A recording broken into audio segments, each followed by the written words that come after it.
Welcome to pharmacy learning made easy. इस video में हम बात करेंगे ब्रोजेडेक्स एलएस 0.5 जो सिरप आती है उसके बारे में। तो जो सिरप है टोटल 60 ml का पैक है। बच्चों को एक खांसी जो होती है बलगम वाली उसमें दी जाती है। वोकार्ड फार्मा इसको बनाती है, स्ट्रॉबेरी फ्लेवर में अवेलेबल है। तो अभी सिरप के कंपोजिशन की बात कर लेते हैं। इसकी हर 5 ml में लीवोसॉल्बिटामोल 0.5 मिलीग्राम, एम्ब्रोक्सोल 15 मिलीग्राम और गुआफेनेसिन 50 मिलीग्राम इतना होता है।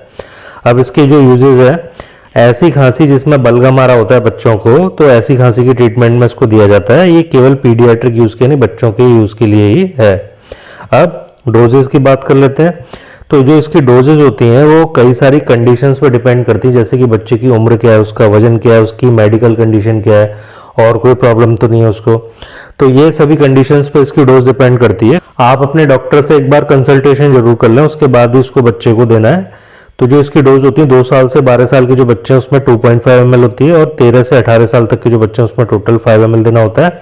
और इसको दिन में जो है 2 बार से ज़्यादा नहीं देना होता है, खाने से पहले या खाने के बाद में दे सकते हैं इसको। तो अब जानते हैं कि काम कैसे करती है। तो ये जो सिरप है ब्रोजेडेक्स एलएस 0.5, ये 3 दवाओं का कॉम्बिनेशन है। इसमें एम्ब्रोक्सोल होता है, लीवोसॉल्बिटामोल होता है और गुआफेनेसिन होता है। तो ये जो होते हैं सब आपस में मिलकर जो बलगम वाली खांसी होती है उसमें ये रिलीफ प्रोवाइड करते हैं। तो कैसे करते हैं? एम्ब्रोक्सोल जो होता है एक म्यूकोलाइटिक एजेंट होता है। म्यूकोलाइटिक का मतलब जो म्यूकस को तोड़ने वाला होता है। जो गाढ़ा या फिर जो थिक म्यूकस होता है उसको ये थिन करता है। तो जो गाढ़ा म्यूकस होता है वो बच्चों के जो श्वसन तंत्र है, जो फेफड़े हैं, जो ब्रोंकाई है, उनमें वो चिपका हुआ होता है कस के, उसको ये लूज करता है, जिसकी वजह से इसको आसानी से खांसी के द्वारा बाहर निकाला जा सकता है।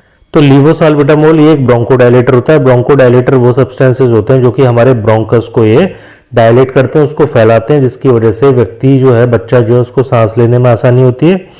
अब इसके अलावा जो ब्रोंकोडायलेटर होते हैं ये क्या करते हैं, ये मसल जो हमारे एयरवे में ये होती हैं उनको रिलैक्स कर देते हैं और इसकी वजह से जो एयरवे वाइड हो जाते हैं, डायलेट हो जाते हैं, बच्चे को सांस लेने में आसानी होती है। तो गुआफेनेसिन जो होता है एक एक्सपेक्टोरेंट होता है। एक्सपेक्टोरेंट वो पदार्थ होते हैं जो शरीर में जमा बलगम को बाहर निकालने में मदद करते हैं, शरीर में भी, जिसको हम बोलते हैं कि जो हमारे श्वसन तंत्र में जो फेफड़े और जो ब्रोंकाई होते हैं उनमें जमा बलगम को बाहर निकालने में जो मदद करते हैं। ये क्या करते हैं, ये जो बलगम है उसके वॉल्यूम को बढ़ा देते हैं और उसकी विस्कोसिटी को ये क्या कर देते हैं, ये कम कर देते हैं। विस्कोसिटी कम होने की वजह से वो क्या होता है, आसानी से पतला होकर वो बाहर निकाल दिया जाता है। अब ब्रोजेडेक्स एलएस जो है ये कैसे इसको यूज करना है, जब भी इसको बच्चे को दें अच्छे से शेक करके इसको देना है। अगर बच्चे को स्टमक अपसेट हो रहा है, मतलब उसको पिलाने के बाद में पेट में गड़बड़ी हो रही है किसी भी प्रकार की, जैसे लूज मोशंस वगैरह, तो बच्चे को इसको खाने के साथ में देना होता है। अब ये जो दवा है इसको जैसा आपके डॉक्टर ने प्रेस्क्राइब किया है उतनी ही मात्रा में लें, ना तो उससे कम ना उससे ज़्यादा। अगर आप इसको ज़्यादा मात्रा में बच्चे को देते हैं तो उसमें कई सारे अनवांटेड इफेक्ट्स जो है वो देखने को मिलेंगे, जो कि आपके बच्चे की स्थिति को और ज़्यादा खराब कर सकते हैं। तो साइड इफेक्ट जो है इसके, वोमिटिंग हो सकता है, उल्टी हो सकती है, डायरिया मतलब लूज मोशन, एक्सेसिव सैलावेशन, मुंह में बहुत ज़्यादा लार बनती है, फैटिगनेस थकान होता है। इसके अलावा हेडेक सिर दर्द होता है, डिजीनेस सिर चकराना, रैशेज होते हैं, नमनेस ऑफ एक्सट्रीमिटी, जो हमारे हाथ पैर हैं वो कभी कभी सुन्न महसूस हो सकते हैं बच्चे को।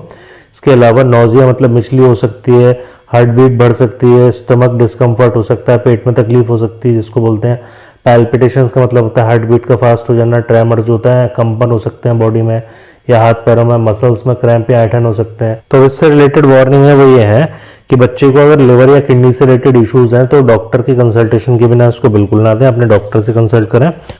तो अगर बच्चे को एलर्जी थी पास्ट में तो आप ये बात अपने डॉक्टर को जरूर बताएंगे।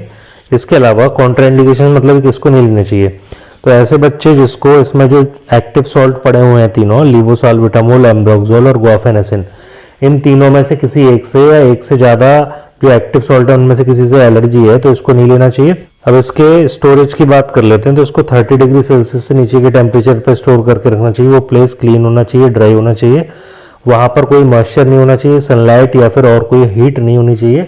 एक बार इसको यूज़ करने के बाद अच्छे से इसका ढक्कन लगा के इसको रखना चाहिए, हीट और लाइट से बचाना चाहिए, बच्चों की पहुंच से दूर रखना चाहिए, इसको फ्रीज नहीं करना चाहिए। तो मार्केट में अवेलेबल जो इसके सब्सटीट्यूट्स हैं वो देख लेते हैं। यूजुअल एलएस इसको सीगल फार्मास्यूटिकल बनाते हैं, ऐसा इसका पैकिंग है।